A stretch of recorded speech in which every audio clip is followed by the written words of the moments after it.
High রে সুম্মা কি অসাধারণ সুম্মা ভাই, তারা সারা রাত্র সোমাসুমি করছে, এই জিনিসটা তাদের ভালো লাগছে না। মানুষ এত কেমনে রং বদলায় বুঝি না। সারা রাত্র কম্বলের ভিতরে সোমাসুমি করছে, এই জিনিসটা এখন আমাদেরকে দেখাচ্ছে কিরকম ভাবে সোমাসুমি করতে হবে। এইটা ভাই একটা ট্রেনিং ভাই, এই জিনিসটা বলে একটা ট্রেনিং এ আসছে। টিকটকারদের ট্রেনিং ভাই কোনোটাই অভাব নাই। নিঃসন্দেহে তুই ঠিক কথা বলেছিস। কোন সমস্যা নেই, তারা বাসর করে নতুন করে বলে এইটা আমাদের ট্রেনিং আসছে, এইটা নিয়ে আসলে তোমরা ভিডিও বানাও, তাহলে তোমাদের ভিডিও ফরিত যাবে। ভাই তোরা সোমাসুমি করবে বেশ ভালো কথা, এই জিনিসটা আমাদেরকে দেখাতে হবে, আমরা তো এই জিনিসটা জানি। তারপরে তোরা আমাদেরকে দেখাচ্ছিস কিরকম ভাবে সোমা দিতে হবে। ভাই তোদেরকে আত্মীয় স্বজন বলতে কেউ নাই। আমার ভাই মনে হয় তাদের আত্মীয় স্বজন বলতে কেউ নাই। তাদের যদি মা বাবা থাকতো তাহলে তো এই জিনিসগুলো কমসে কম দেখতো। জানি না তাদের যদি মা বাবা থাকতো তাহলে তাদের মা বাবা এই কথাটা বলতো, তোরা যে টিকটকের মধ্যে আইসে এরকম ভাবে সোমাসুমি করস, তোদের এই জিনিসগুলো দেখার পরে তো তোদের শুধু ভাই বোন যারা আছে তারা এই জিনিসটা শিখতেছে কিরকম ভাবে সোমা দিতে হবে।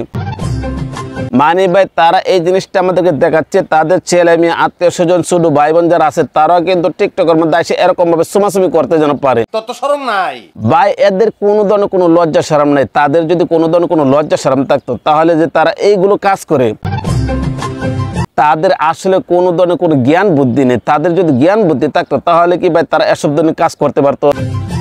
আসলে একটা কথা বলে কি জানেন, টিকটকারদের মাথার মধ্যে কোনো ধরনের কোনো জ্ঞান নেই, তাদের জ্ঞান থাকে পাচার মধ্যে। কথা কি ক্লিয়ার না ভেজাল আছে? আর তাদের জ্ঞান যখন পাচার মধ্যে থাকে তখন তারা কোন জিনিসটা ট্রেন্ডিং নিয়ে আসবে এই জিনিসটা নিয়ে তারা সবসময় চিন্তা ভাবনা করে। সুম্মা একটা জিনিস, যে জিনিসটা গোপনে থাকবে কিন্তু তারা ওপেনলি আইসা জনগণের সামনে এরকম ভাবে সোমাসুমি করতেছে। দেখার পর ভাই আমি একটা জিনিস মনে চিন্তা করতে লাগলাম, তারা মনে সারা রাত্রকালে এইগুলো কাজই করছে কিরকম ভাবে ট্রেনিং দিতে হবে, মানুষদেরকে কিরকম ভাবে দেখানো যায়। যদি তারা এরকম ভাবে সোমাসুমি করে আর এই জিনিসগুলো যদি পাবলিশ করা যায় তাহলে তো মানুষে তাদেরকে বলবে বাহ কি সুন্দর ভাবে তারা সোমা দিয়েছে।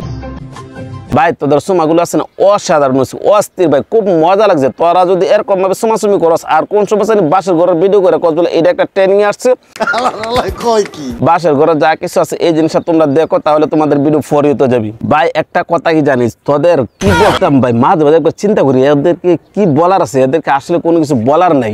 এদের মাথা ভর্তি হচ্ছে গোবর ভাই, এদের মাথা ভর্তি গোবর ছাড়া কোনো কিছু না। তাদের যদি মাথা ভর্তি গোবর না থাকতো তাহলে এই যে সোমাসুমি করার জিনিসটা তোরা ভিডিও করার লাগে আবার ভিডিও করে তোরা পাবলিশ করো। এদের ভাই কি বলতাম, এদেরকে বলার মতো না কোনো কিছু আমি দেখি না। আমি মাঝে মাঝে একটা কথা কই কি জানেন, এদেরকে যদি আপনার সামনে পান তাহলে আপনারা কি করবেন? কি বলেন? আবার এদেরকে নিয়ে এসে মানুষে কি করে বিভিন্ন ধরনের অনুষ্ঠান করে এরকম ভাবে সোমাসুমি করে ওপেনলি আইসা জনগণের সামনে, তারপর এরাই বলে দেশের মধ্যে সেলিব্রিটি হয়ে যায়। এদেরকে ছাড়া কোনো দোকান উদ্বোধন হয় না। টিকটকাররা যদি কোনো ধরনের কোনো একটা দোকান উদ্বোধন করে তাহলে তো টিকটকাররা ছাড়া কোনোভাবে দোকান উদ্বোধন হয় না। আচ্ছা ভাই আমি একটা কথা বলি, তোরা যে এগুলো কাজ করস তোদেরকে কোনো ধরনের কোনো লজ্জা শরম নাই? তত শরম নাই আসলে মোশাররফ ভাই এদের কোনো ধরনের কোনো লজ্জা শরম নেই। এদের যদি লজ্জা শরম থাকতো তাহলে কি আর তারা কখনো কোনো সময় টিকটকের মধ্যে এসে এরকম ভাবে সোমাসুমি করতো? আর সুমার যে কি স্টাইল ভাই, এদের স্টাইল দেখলে আমি মনে মনে কি কইতাম ভাই, মাঝে মাঝে খুব হাসি পাই এদের কারবার সবাই দেখলে, বুঝছেন? মানে কি কম এদেরকে বলার মতন আর কিছু দেখি না আমি। এই দুনিয়াতে যত প্রতিবন্ধী আছে সব প্রতিবন্ধী হচ্ছে টিকটকের মধ্যে। আর এই টিকটক প্রতিবন্ধীগুলো যে এসব ধরনের কাজ করে দেখার পরে ভাই মাঝে মাঝে একবার চিন্তা করি এদেরকে যদি হাতে না গেলে পাইতাম তাহলে ভাই তোদেরকে বুকে জড়াই নিতাম। আসলে ভাই তোদেরকে বুকে জড়াই এসে একটু আলাপ আলোচনা করতাম, তোরা যেসব ধরনের কাজ করস। ভাই তোর একটা কাজ কর, তোরা এরকম ভাবে না করে যা আসছে সবকিছু কুইলা সেরা একদম উলঙ্গ হয়ে যাবে, উলঙ্গ সেরা ভিডিও করবে, ভিডিও করে সেরা তোরা এই ভিডিওগুলো পাবলিশ করবে, দেখবি না তখন তোদের ভিডিওতে ভিউর অভাব থাকবে না।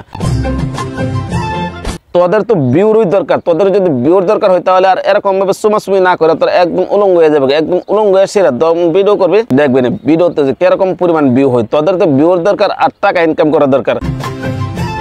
আসলে ভাই বিষয়টা হচ্ছে তাদের টাকা ইনকাম করতে হবে, আর তারা যদি এসব ধরনের কাজ না করে তাহলে কিন্তু তারা ইনকাম করতে পারবে না। একবার এক একটা ট্রেনিং এ নিয়ে আসে, আনার পর বলে এই ভিডিওটা ট্রেনিং এ আসছে, তোমরা যদি এই ভিডিওটার সাথে কি করতে পারো নেক্সট করতে পারো, অথবা তোমরা যদি এইটার সাথে ভিডিও করতে পারো তাহলে কিন্তু তোমাদের ভিডিওতে ভিউ হবে। আর যদি তোমাদের ভিডিওতে ভিউ হয় তাহলে তো টাকা ইনকাম করতে পারবেন বেশি করে। আসলে মূলত হচ্ছে এদের কোনো ধরনের কোনো লজ্জা শরম নাই। তারা ভাই একটা কাজ কর, তোরা যা কিছু আছে সবকিছু কইলে আসলে ভিডিও করবে, তখন দেখবি তোদের ভিডিওতে ভিউর অভাব নাই, টাকা ইনকাম করতে পারবে অনেক বেশি। তো guys, সারা রাত তারা সুমাসুমি করছে, এইটা সকালবেলা এসে প্র্যাকটিস করে আমাদেরকে দেখাচ্ছে। এই বিষয়টা আপনারা কোন দৃষ্টিতে দেখছেন? ভিডিও কেমন হয়েছে কমেন্ট করে জানাবেন, ভালো লাগলে লাইক করবেন, পেজ থেকে দেখে থাকলে পেজটা ফলো করবেন, চ্যানেল থেকে দেখে থাকলে চ্যানেলে সাবস্ক্রাইব করে পাশে থাকবেন। তো আজ এই পর্যন্ত রাখলাম, ভালো থাকবেন, সুস্থ থাকবেন, আসসালামু আলাইকুম।